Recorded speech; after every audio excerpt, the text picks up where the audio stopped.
गुजरात के वडोदरा शहर में एक और बीमारियां फैल रही है, वहीं दूसरी ओर लोगों के स्वास्थ्य के साथ सीधा सीधा खिलवाड़ हो रहा है।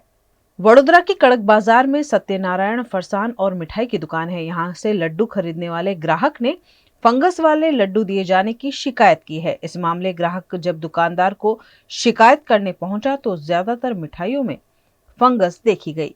वहीं यहां बिना स्वच्छता के मिठाई और नमकीन बनाए जा रहे थे, जिस पर स्वास्थ्य विभाग की कार्यवाही की मांग करते हुए दुकान को सील करने तक की मांग शिकायतकर्ता ने की है। મારો ભાણિયો અત્યારે ધોરણ 10માં પાસ થયો હોવાથી એ પાસ થયા અને સર્વેના જતાવવા માટે મીઠાઈ લઈને આવ્યો. તો મીઠાઈ અહીંયા સત્યનારાયણ દુકાનેથી લીધી.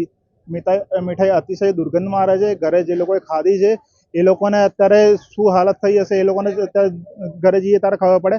અહીંયા આવતા જોયું તો અહીંયા દરેક વસ્તુ પર ફૂગ લાગેલી છે અને દરેક વસ્તુ બેદરકારીપૂર્વક બનાવી રહ્યા છે અને વાળ ને બાળ બધું ચોટેલું છે અને દુકાનદાર કોઈ ધ્યાન આપતું નથી.